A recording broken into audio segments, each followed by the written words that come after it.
Okay, I have to apologize because one of the most successful Thai businesses in Queensland, part Thai owned, part Indian Australian owned, is owned by my friend and the DJ from the Dome nightclub. So when we grew up in a dance club where we had an Indian DJ, a Burmese, Chinese owner. Then we had Johnny, the Australian guy. Then we had Raj, who was, where was he from? Lebanon. Okay. Yuri, right? Yuri College. Yuri's Yugoslav. Then we had Alex Curtis. Everybody knows Alex Curtis is Nick the Greek's son. Okay. And the nightclub, the dance parties that Dylan and I worked back, how many years ago is it, Dylan? 25 years, right? It's 25 years ago, bro, now, isn't it? 26 years ago, something, 25 years at the Dome. 383 Adelaide Street. So I was the white guy, the big fat white guy, 6'5" white guy that worked the Asian dance club parties or the Asian fucking student parties. And I worked we had Thursday night. I mean, this is so all of these bangers that you guys are coming out and listening to and you're trying to emulate now, right? Hammer and all those dudes were around at that time. Okay. All these bangers, man, that you guys are listening to. Those songs came out when Mambo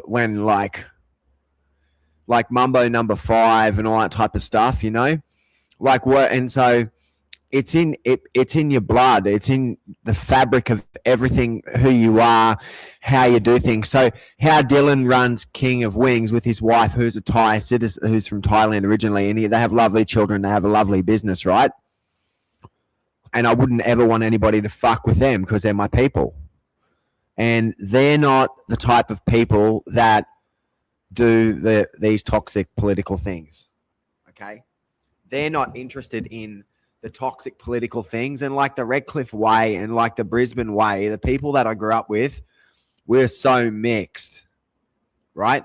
So my brother Adam, his kids are half Vietnamese. My brother Chris, his kids are half Taiwanese. I've got a daughter who's Thai, Vietnamese, Chinese. I've got a son that's a Filipino, but he's was born in Vietnam, so he's a Vietnamese, Filipino, Australian. And then there's my cousin Gina and all her kids with the bass player from my band, Scarred Hope, Burnsy, and they're Samoan mixed. So my family's very mixed. And sometimes I will tell a joke through telling a lie, in a way that everybody can see it's a lie, but it's in a President Trump kind of way. Okay. So I was around when that thing happened in Binyong. Okay. I was in a pub drinking and taking notes and stuff at my place where I was working at that time. And people were coming in with their red shirts on after fucking burning down stuff.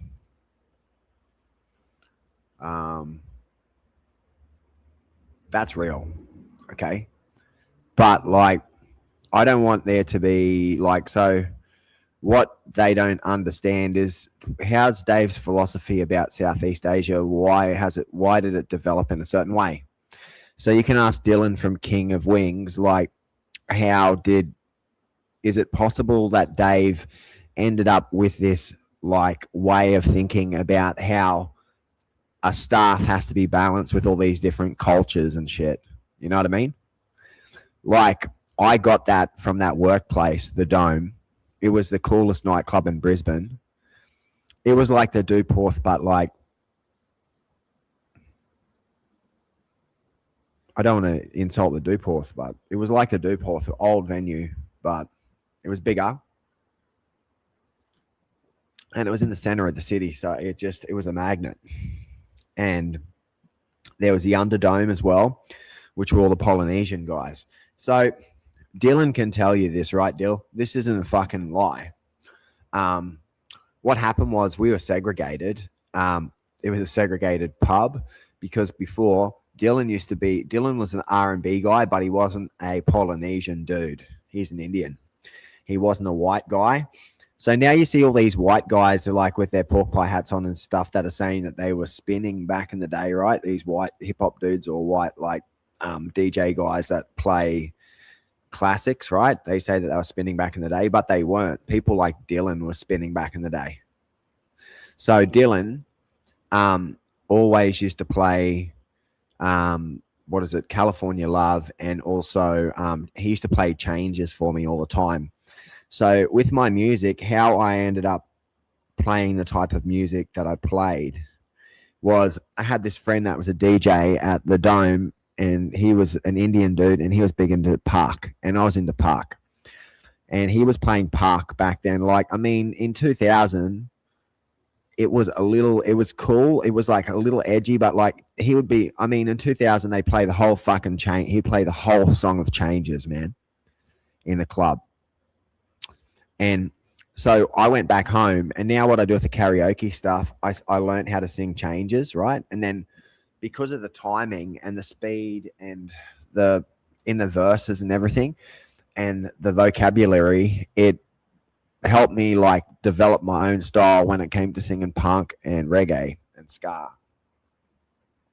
But so like when you see the type of music I'm doing now, like when Dylan hears it, he's just like, man, well, that's just the Dome, right? Like he's just taken what we learned there, and then he's packaged it into what he's packaged it into, and then it's the Dome. So like when you look at the King of the Wings, it's like that's like the branding and everything is like the Dome. Where did I learn corporate branding from? Where did I learn like all the pop stuff from? From Dylan, Indian DJ, homeboy of mine.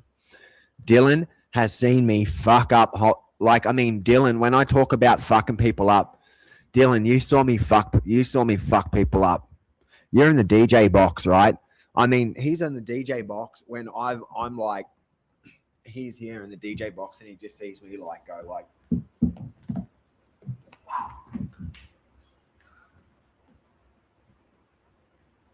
right? He's seen that. He's seen me jump like 3 meters from his DJ box like fucking Spider-Man onto the fucking dance floor. Shit like that.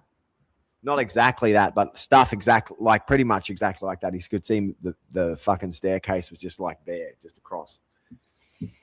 Okay. So I don't like all my formative years, they started in the club with people.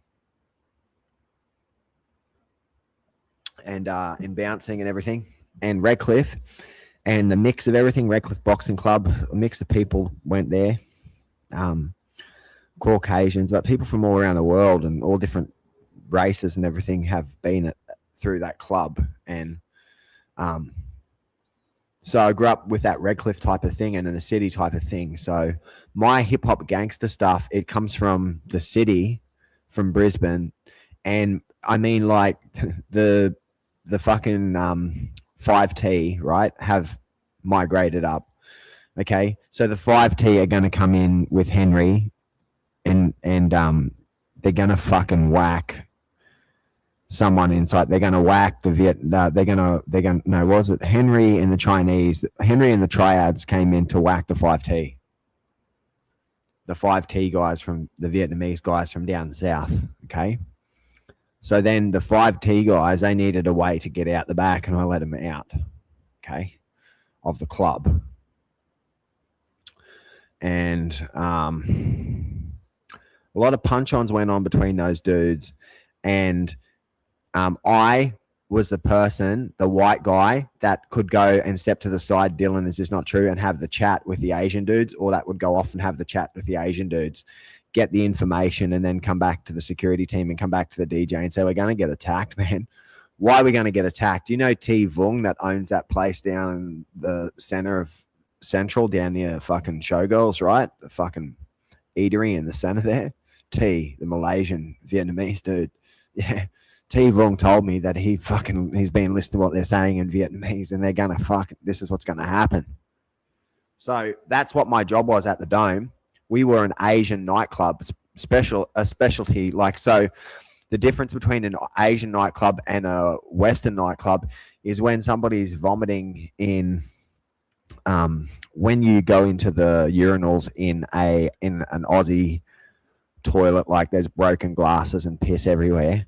But if it's an Asian dance party, there's like this much fried rice in the urinal, and the urinals are all clogged up, and the fucking toilets are all clogged up from people vomiting fried rice when they're too pissed. So like Asian people vomit rice everywhere. It's true. The urinals are caked with rice at the end of the night. Alex Curtis is somebody that doesn't like if you say vomit to him, he's like, I'll fucking kill you. You're making me sick. I won't be able to eat for 3 days. He has a very sensitive stomach. So I didn't really have a sensitive stomach. There was like vomit and blood and piss everywhere when you're a bouncer. You just get used to it. You just got to fucking work out how to wipe it off and not get fucking contaminated by it. But when we were working at the Dome, everybody could smoke cigarettes in there. So it would be like a challenge just going there. Okay. So yeah, that's what I got to say. Like the Thai people were the least of our problems at the Asian dance parties, but like everybody in the community was cool. Like there's Singaporeans there. There was Malaysians, there were Thais, there were Chinese, there were Vietnamese, there were Japanese. Okay. And then there was a predominantly Caucasian mixed European staff that were in control of the security at that time. But we also had Tongans, we also had Samoans and Maori, but most of the Maori and Samoans ended up going downstairs and working at the club where it was segregated. So we were instructed, including Dylan, to not let the Polynesian R&B crew into that club under any circumstance, and to make up excuses on the front door back in the day, not to let people in at the Dome. Not me, and I didn't do it. Like I worked up on the main floor because I didn't want to have anything to do with it.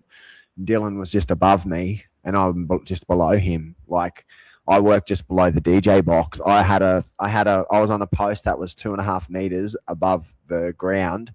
And then if I went up another meter or half a meter, I would be on the level where the DJ box is, and I could run up into the DJ box where Dylan was.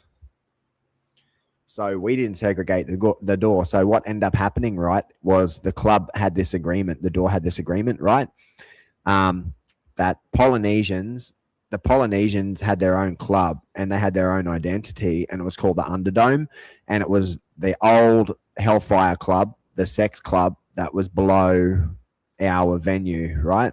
So they took over the Hellfire Club and turned it into a Polynesian-only nightclub called the Underdome. And then upstairs there was like an Asian and multicultural Australian dance club called the Dome.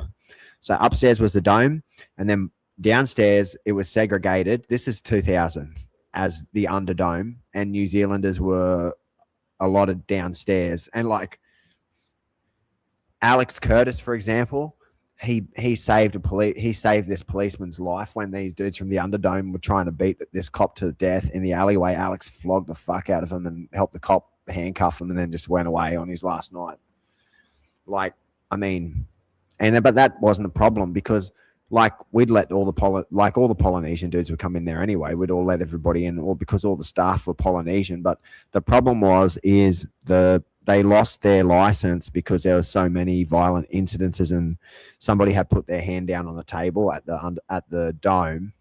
Some white fella walked in, put his hand down, asked for a drink, and a Polynesian dude that was like not in a good way broke a glass and stabbed him in the hand and cut like his fingers off, and then they lost their fucking license. And then Michael Keung and Johnny's like this white dude, and Michael Keung was a real owner who's like a Burmese dude. when they took over, they realized like, and I mean, you see all this stuff. My mum reads these books like Robert Barrett or whatever, that bouncer guy and all that shit. I mean, like it was like that for us back in those days, man. Like 26 years ago, right? Because so Johnny and Michael are getting pulled over by fucking FBI and stuff, and fucking ACO and AFP, and they're fucking because they found like engine blocks with cocaine in it that had been brought in, and they were trying to blame it on the fucking bosses and stuff. So like everybody, we were all getting pulled over and shit. Dylan got pulled over, Clinton got pulled over. I didn't get pulled over because I only took the train, but everybody else was getting pulled over all the time because of the club that we worked at, right? And there was like a culture there, as I said, like the senior security dudes there, like, you know, there was a particular culture. I didn't realize how it overlapped with other things. But so I want to say with Thailand and everything, I don't have anything personally against you. And I have like a lot of very close Thai friends when I speak very nasty and stuff and very strong. But you just have to understand how I'm coming at the situation. Like that's my family, man. They're my family, dude. You're not attacking my family, right? So I got family here that are Thai too. Just don't attack my Cambodian family, man, and don't attack my Jewish family, and just don't be discriminatory. We have to denazify everybody, right? Okay. So I support Thai business and I support tourism to Thailand, providing that they do the right thing, and there has to be accountability. And before, nobody has ever called it out for what it is, right? Foreign interference by non-state actors or state actors, right? Hostile foreign actors or hostile foreign non-state actors, right? Or state actors, okay?